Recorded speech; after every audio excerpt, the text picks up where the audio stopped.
Tal como estamos, bienvenidos una vez más a este humilde canal y lo digo de verdad, católicos a capela. Hoy vamos a hablar de la Revolución Francesa y tú me vas a preguntar, Berto, ¿y qué tiene que ver la Revolución Francesa con la Iglesia Católica? Nos vamos para adelante y ahora te lo explico.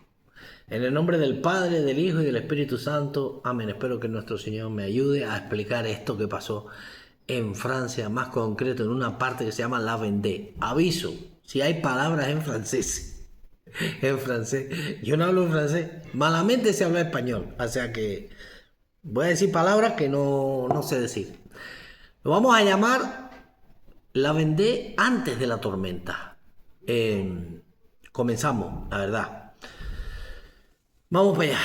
Dice así. Para entender por qué estalló la Vendée, primero debemos entender quiénes vivían allí. La Vendée no era París, era una región profunda, rural, aislada geográficamente por su paisaje, la boscaje, un laberinto de campos pequeños cercados por altos setos y árboles con caminos que se convertían en barrizales en invierno. Socialmente era un mundo tradicional, a diferencia de otras partes de Francia. Aquí la nobleza local solía vivir en sus tierras, no en Versalles, y mantenía una relación relativamente cercana, casi paternalista con los campesinos. Fue el pilar fundamental de la vida de la Vendée, era la fe católica. La vida giraba en torno a la parroquia. El sacerdote no era solo un líder espiritual, era el consejero, el maestro, el corazón de la comunidad. Cuando estalla la Revolución de Francia en 1789, la Vendée no se opone inicialmente, al contrario. Los campesinos vandeanos, como el resto de Francia, acogieron una esperanza al fin de los privilegios feudales, la promesa de menos impuestos. Sin embargo, la revolución pronto tomó un camino que empezó a chocar frontalmente con la forma de vida de esta gente. La revolución nacida en las ciudades empezó a legislar contra el campo, contra la Iglesia Católica. ¿No te resulta familiar? Continuamos, seguimos y proseguimos. Vamos a hablar de los detonantes, la fe y la sangre. Vamos para allá. La tensión se acumuló durante 3 años hasta que 2 chispas encendieron el polvorín. La primera fue espiritual, la segunda física. El primer gran error de la revolución, fue un ataque frontal a la Iglesia Católica. En 1790 se aprueba la Constitución Civil del Clero. El Estado revolucionario quería controlar la Iglesia, por supuesto como China. Exigieron que todos los sacerdotes juraran lealtad a la nueva Constitución por encima del Papa. En la Vendée, la respuesta fue un no rotundo. La inmensa mayoría de los sacerdotes se negaron a jurar. Se convirtieron en curas refractarios. El gobierno de París respondió con persecución. Los curas buenos, los de siempre, fueron expulsados, arrestados o tuvieron que esconderse en su lugar. Enviaron a curas juramentados, funcionarios del Estado, a los que nadie quería escuchar. Los campesinos vandeanos empezaron a celebrar misas clandestinas en los bosques. ¿Te resulta familiar? Como en la antigua iglesia. Protegiendo a sus verdaderos sacerdotes se sentía espiritualmente agredidos. Pero la gota como el vaso. La gota como el vaso. Llegó marzo de 1793. La joven República Francesa estaba en guerra con media Europa y necesitaban soldados desesperadamente. La Convención Nacional de París decretó la leva en masa, el reclutamiento forzoso de 300.000 hombres. Evidentemente, eso lo sabemos todos. Los hijos de los reyes, príncipes y toda la realeza no van. Para el campesino vandeano, esto era el colmo de la tiranía. No solo la República había matado a su rey, Luis XVI, había sido guillotinado en enero, perseguía a su Dios, sino que ahora venían a arrestarle a sus hijos para que murieran en las fronteras lejanas defendiendo ese mismo régimen. Además de la leva era injusta. Los burgueses ricos de las ciudades, partidarios de la revolución, podían pagar para liberarse del servicio. El campesino pobre, no. La injusticia social. ¿Te acuerdas de la justicia social que se habla ahora en todos los países socialistas? La justicia social es esta. Los ricos se salvan y los pobres... Ay, señor. Y las ligas religiosas se unieron al campo y el campo explotó. Y aquí empezamos con el levantamiento, el ejército católico y real.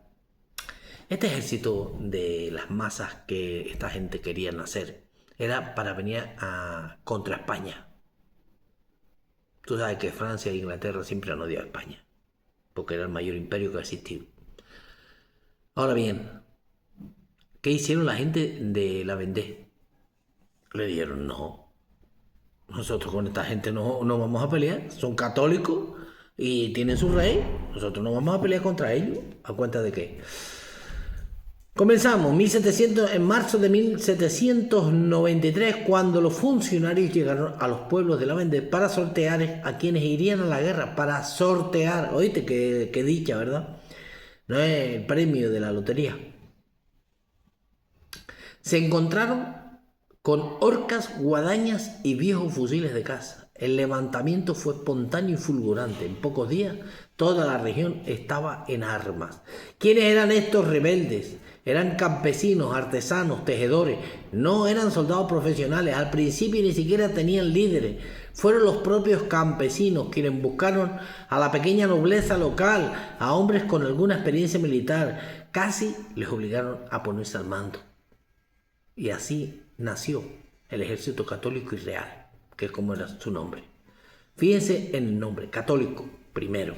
Su distintivo no era un uniforme, sino un sagrado corazón de Jesús en el pecho, cosido, sobre sus blusas de campesinos. Luchaban por su fe y por su rey, el pequeño Luis XVII, encarcelado en París. Durante la primavera, en 1793, este ejército improvisado logró lo imposible. Conocían el terreno, usaban bocaje para atender emboscadas mortales en las tropas regulares. Los azules, los republicanos, tomaban ciudades importantes como Cholet, Saumur y Angers. París estaba aterrorizado. La revolución parecía a punto de colapsar desde dentro. El punto de inflexión, ¿cuál fue? La República contraataca. Es decir, en París el pánico dio paso a la furia. Los jacobinos, el ala más radical, tomaron el control total del gobierno. Nació el terror y la Vendée se convirtió en enemigo público número 1. La Convención Nacional declaró que la Vendée ya no era una región rebelde, sino un cáncer que debía ser extirpado. Se enviaron los mejores ejércitos de la frontera, los veteranos de la guerra europea, a aplastar la revuelta, a aplastar a los campesinos. Así de sencillo. Campesinos católicos. El punto de inflexión llegó en octubre 1793, en la batalla de Cholet. El ejército católico y real, superado en número y armamento, sufrió una derrota decisiva. Sus mejores líderes murieron o fueron heridos graves. Lo que siguió fue una tragedia humanitaria vivida como la viré de la Galerne. Estas cosas de los franceses de no hablar español, se inventan un idioma ahí. Decenas de miles de vandeanos, no solo soldados, sino mujeres y niños, ancianos, aterrorizados, cruzaron el río Loria, huyendo del avance republicano, vagando hacia el norte en busca de ayuda inglesa, que nunca llegó. De los ingleses no te puede esperar nada bueno. Fueron cazados, diezmados por el hambre y el frío las tropas republicanas. A finales de 1793, la Vendée militar había sido derrotada, la guerra grande había terminado. Pero la verdadera tragedia, el horror, que autores como Bárcena denuncian. Bárcena es el que escribió este libro, La Vendée, que lo tengo allí. Estaba a punto de comenzar, porque París no quería solo una victoria militar, quería venganza, quería dar un ejemplo. Vamos al terror y a la tesis del genocidio. Para mí eso fue un genocidio. Los mataban por lo que creían. Los mataban por lo que creían. Lo que sucedió a partir de enero de 1794 es lo que ha llevado a muchos historiadores a utilizar la palabra genocidio. La Convención Nacional emitió decretos escalofriantes. Se ordenó la destrucción de la Vendée, no la pacificación, la destrucción. Se debían eliminar a los bandidos. Pero la definición de bandidos se amplió para incluir a cualquier habitante de la región. El general Luis María Turgot ideó un plan de columnas infernales. 12 columnas de soldados atravesarían la Vendée con una orden clara: matar a todos los seres humanos que encontraran, hombres, mujeres y niños, incluso bebés, y quemar todo: casas, granjas, bosques, cosechas. Era una política de tierra quemada, destinada a borrar la región del mapa. Los testimonios de los propios oficiales republicanos son horripilantes. Hablaban de bebés ensartados en bayonetas, de mujeres violadas, de mujeres masacradas, de pueblos enteros encerrados en sus iglesias y quemados vivos. Mientras tanto, en la ciudad de Nantes, otro enviado de la República, Jean-Baptiste Carrier, ideaba un método más eficiente para deshacerse de los prisioneros, ya que la guillotina era lenta. Los noyades, es decir, los ahogamientos de Nantes. Podéis buscarlo en Google. Miles de personas, sacerdotes, mujeres con sus hijos atados a ella, eran subidas a barcazas en el río Loria. Las barcazas tenían compuertas en el fondo y se abrían, hundiendo a todos los ocupantes en las aguas heladas.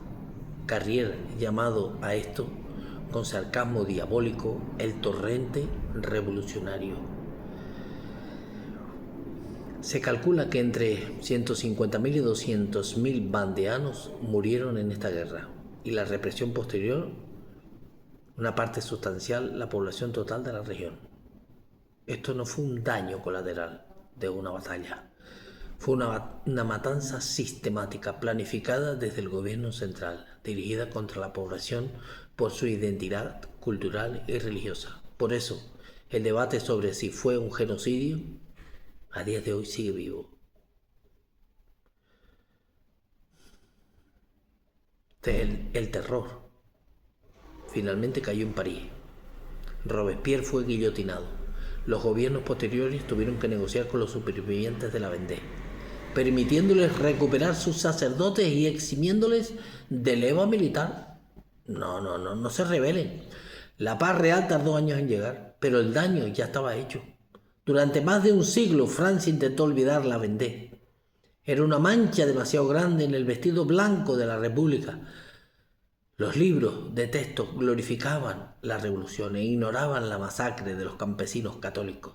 Se les llamó contrarrevolucionarios fanáticos e ignorantes, engañados por los curas para justificar su eliminación.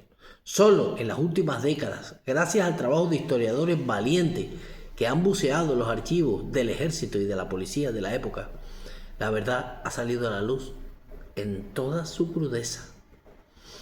La historia de la Vendée nos recuerda una lección terrible: que las ideas más nobles, como la libertad o la igualdad, pueden convertirse en el monstruo cuando se imponen a sangre y fuego, y cuando se deshumaniza al que piensa libre.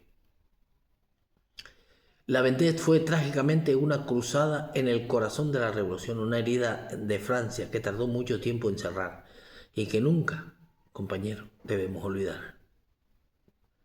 Esa idea que te venden de que Francia dice libertad, igualdad y fraternidad, se les olvidó una palabrita que iba en la última: Se les olvida la palabrita que iba la última que la quitaron. Porque queda mal, tú. Queda mal en el logo. Libertad, fraternidad, ¿no? No. No, no, no, no, no. Así no es. La palabrita era o muerte. O muerte. No sé si te suena por los comunistas. Patria o muerte.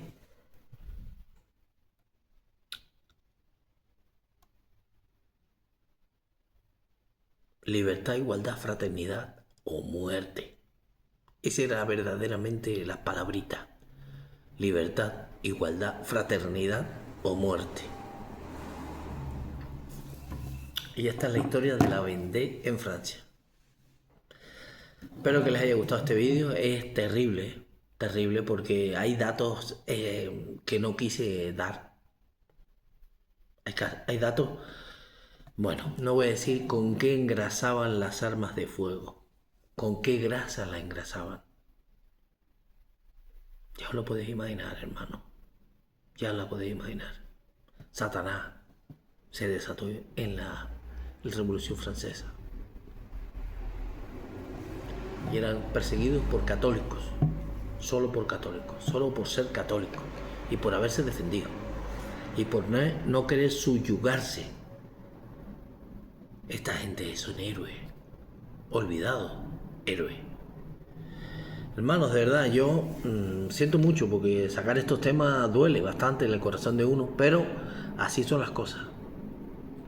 Esta es la historia, hay que decirla. Esta es la historia de nuestra iglesia, de nuestros hermanos católicos, perseguidos, en fin. Cuídense mucho, protejan vuestra fe. Viva Cristo Rey, viva Santa María siempre Virgen. Cuídense mucho.